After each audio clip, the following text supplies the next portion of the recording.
Chris Matthews thought he was being heroic and deep on his show yesterday, so let's listen to his emotional cry for action on ISIS. Let me finish tonight with the news. Like many of you, I live in conflict over this horror from the Mideast. These 21 beheadings of Coptic Christians is an ancient horror that's been carried out before our eyes, purposely so.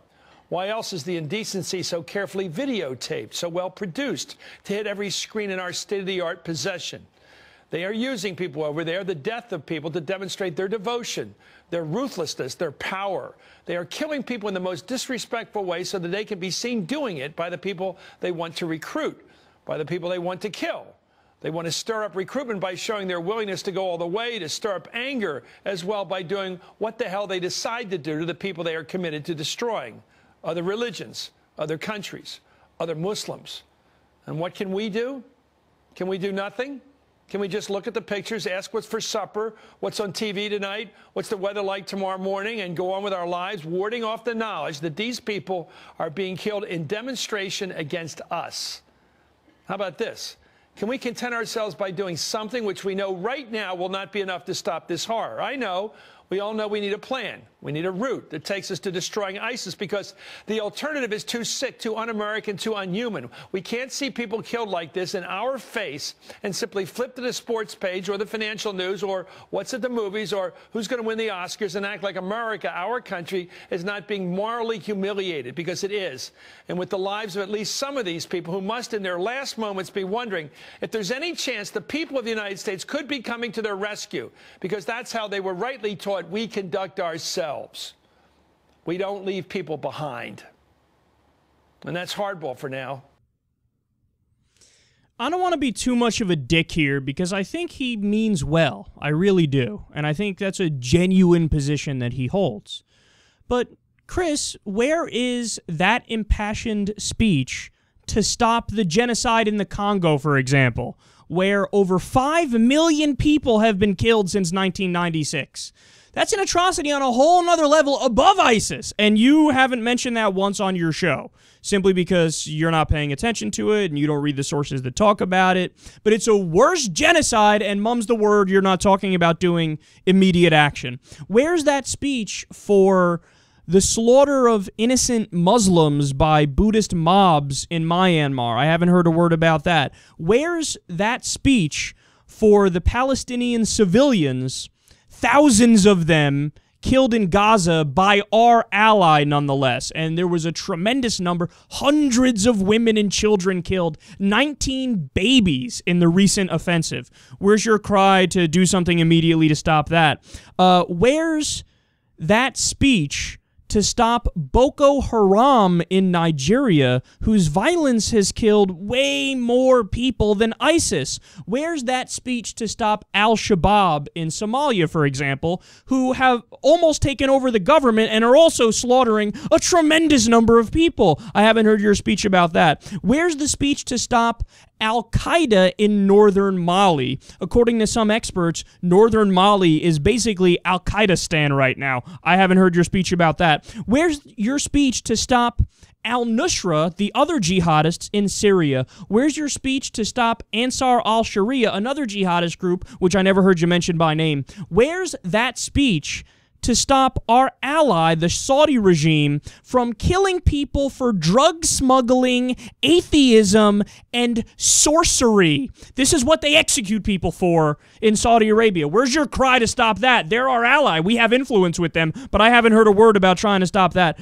Where's that same speech to stop the dictator who we support in Equatorial Guinea, who slaughtered thousands of people? Where's that speech to stop the dictator we support in Chad, who uses child soldiers and has rape rooms? I haven't heard you say a word about that. Where's that speech to stop Islam Karimov, who's the dictator from Uzbekistan, who we support, who literally boils people alive? He boils people alive who threaten his power politically. Where's your speech about stopping that guy? Where's that speech to stop the torturing dictator of Turkmenistan that we actively support?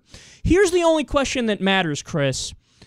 Does ISIS pose an immediate threat to the United States of America? Yes or no? Yes or no? And the answer is no. So then what we should do is let Egypt and Syria and Jordan and Iran take care of ISIS. You have to have a standard when evaluating what to do with foreign policy. And that standard can't just be, let's demonize some groups and not demonize other equally bad groups and just get involved with certain groups simply because of natural resources and geopolitical strength and because we feel like this one is more worthy of us getting involved than the other one. Again, we actively support regimes who have done equal or even worse atrocities, but he says nothing about those regimes. And also, what about this idea of the old definition of insanity, that insanity is repeating the same thing over and over and expecting a different result? But your rant right now, how is that any different from the Iraq War under George W. Bush when we went in there, guns blazing, and killed so many people and then further radicalized the region? Now, I know you want to do it better, but in essence, you're calling for the same policy. You're calling for intervention in the Middle East, and you think it's going to make it better. Well, it's not going to make it better. It's made it worse every step of the way. And that's not just me speaking. There's been studies on this. One study came back with the term the Iraq effect, which highlights the fact that we've killed so many innocent people, over 200,000, that we created more terrorists. There's a CIA term also referred to as blowback, which means the unintended consequences of an interventionist foreign policy. We know, as a matter of fact, that our intervention makes this stuff worse. So for you to come out there and argue for moral reasons that, oh, we must go get these guys in ISIS because they're so bad, blah, blah, blah, blah, blah. We're not Chuck Norris. We're not Steven Seagal. This isn't a cheesy 1990s action movie. Sit back, relax, calm down, and maybe educate yourself a little more about the other problems in the world. Because as Noam Chomsky says, there's an easy way to prevent international terrorism. Stop participating in it. I don't want my tax dollars going to slaughtering innocent people and creating more problems. And look, we haven't even breached the conversation yet about what the U.S. has done in South America and what we've done throughout the world supporting dictators. Are you aware of how many regimes we overthrew democratic leaders and put in dictators, and then the dictators slaughtered their own populations? People we supported and gave weapons to, whether we're talking about Chile or Indonesia or Guatemala or anywhere essentially in South America, where we screwed up the entire country. Oftentimes just because we wanted fruit. Our fruit corporations wanted to take all the natural resources and take all the food, and all for corporate profits. So that's the real problem. The problem is we can't lecture people about democracy and saving the day when oftentimes we are the bad guy.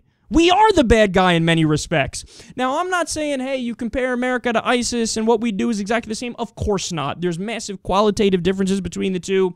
There's difference in motive. One is religious and fundamentalist. The other is more nationalistic and imperialistic. So that's not the point that I'm making. But the point that I am making is, Chris, you have to be consistent, man. You have to come up with a standard on how to act in terms of foreign policy. And that standard should be the very basic one that everybody casually agrees to in conversation of, yeah, the only time we should use the military is to defend the nation against attack. That's it.